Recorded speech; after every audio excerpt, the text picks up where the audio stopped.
Welcome to another 31 Days of Horror 2016 Toronto After Dark Film Festival video.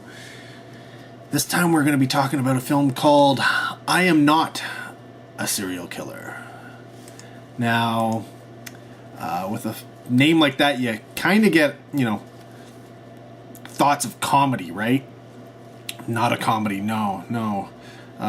You may get a laugh here and there, but really it's not funny film. No, this is more of a supernatural horror thriller type thing. And essentially the film is about like a socially awkward teenager who's played by Max Records, who you may not recognize the name, you may not even recognize the face, but he was in The Brothers Bloom when he was younger as the young Steven. And if you've seen it, Where the Wild Things Are, he is Max, or was Max. It was like 8 years ago. But yes, so he's a socially awkward teen who is he's essentially obsessed with the idea of killing people and serial killers, and he has goes to see a therapist regularly, and he has daily conversations with his elderly neighbor, who, believe it or not, is played by the one, the only, the great Christopher Lloyd. Yes, I shouldn't have to tell you what he's in, but Roger Rabbit? No. How about Doc Brown from Back to the Future 1, 2, and 3?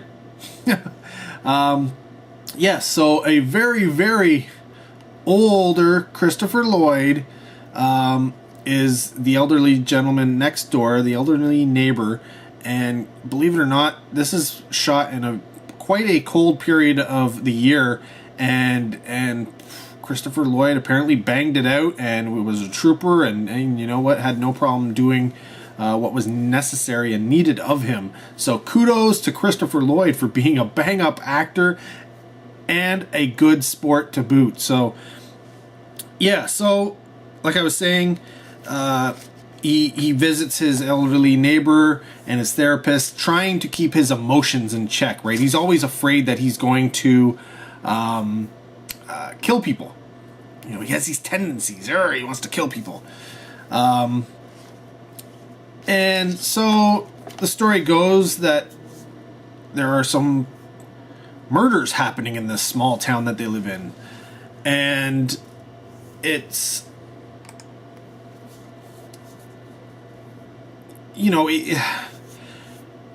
this character, what was his name? His name was John Cleaver, played by Max Records, is on one hand trying to solve these murders because he's fascinated with it, or not even solve it, but learn more about them. And on the other hand, there's a possibility he may be the person committing them. He doesn't know. He's beginning to think that that's a possibility, but he kind of jumps from, it can't be me, I got to figure out who it is, what's going on, get in the mind of the killer, and but maybe it is me, I don't know.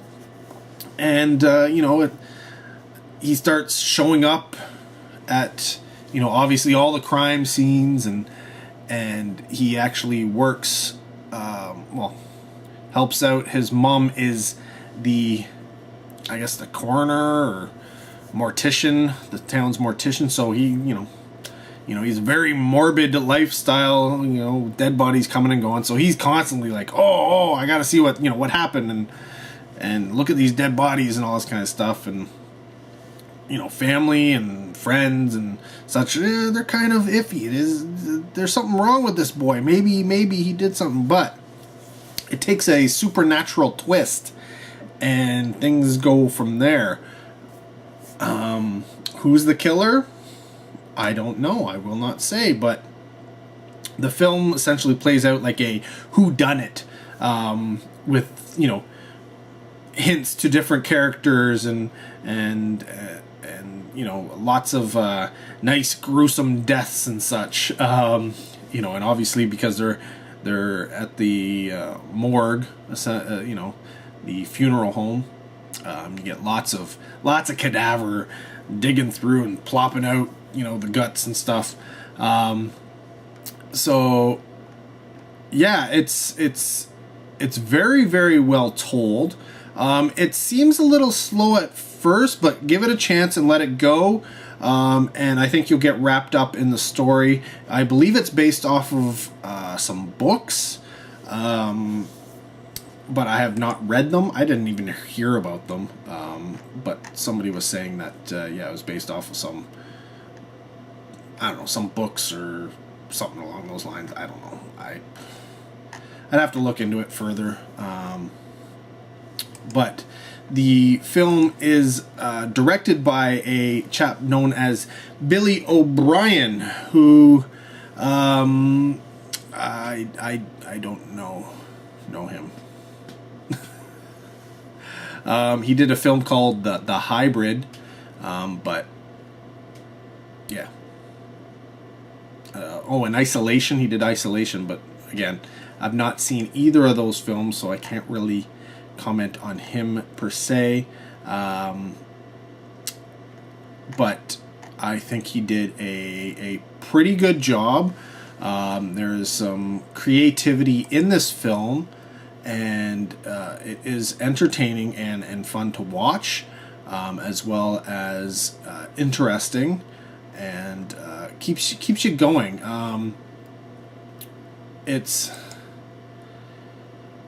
one of those films that I think I have to watch it again, because I'm not sure if they revealed the monster too soon or not.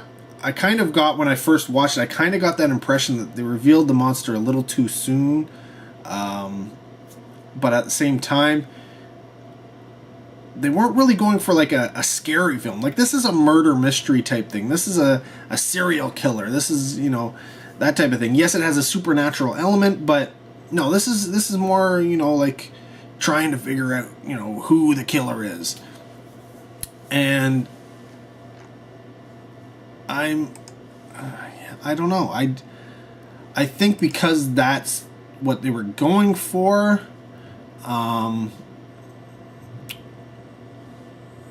maybe it wasn't shown too early, because it isn't so much about seeing the monster or being scared by the monster. But I guess by that point, it turns from finding out the whodunit to the, I don't even know what you'd say. You can't say too much without giving it away, right? Because if I say too much here, then you'll figure out who done it. But yes, it is based off books by Dan Wells. I believe by the same name. I Am Not a Serial Killer. And it's not a series I've read, but apparently you're better off having not read them before seeing the film, because then you know too much and it gives it away. You're better off going into it blind. So I've been told. But it's roughly about an hour and 44 minutes long. It's out of the UK, and I give it a recommend. I quite enjoyed it. I was surprised by it. It's not necessarily something that you would, pay top dollar to see in theaters, but I have no problem going on Cheap Tuesday to see something like this.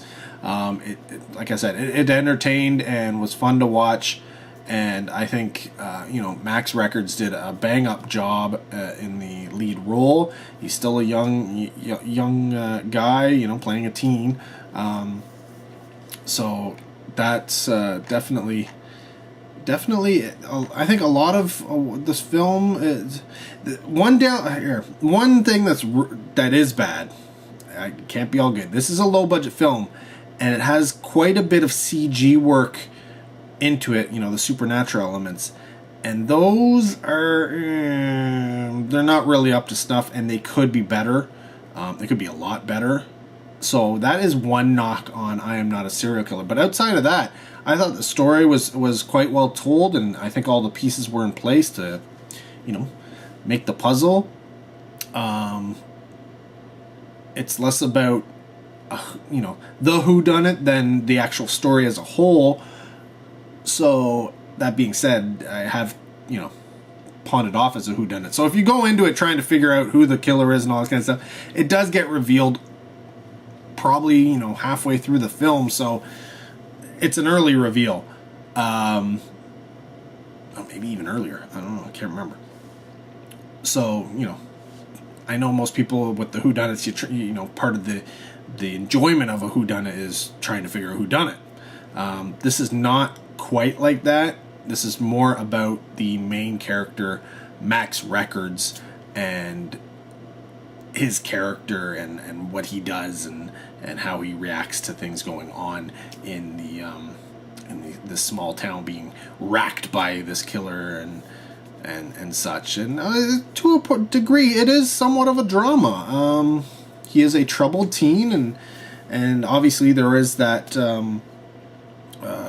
message, I guess, about, you know, teenagers and angst and troubled teens and believing them or not believing them and trusting them and not trusting them and, you know, all that kind of stuff and how to deal with, you know, a troubled teen.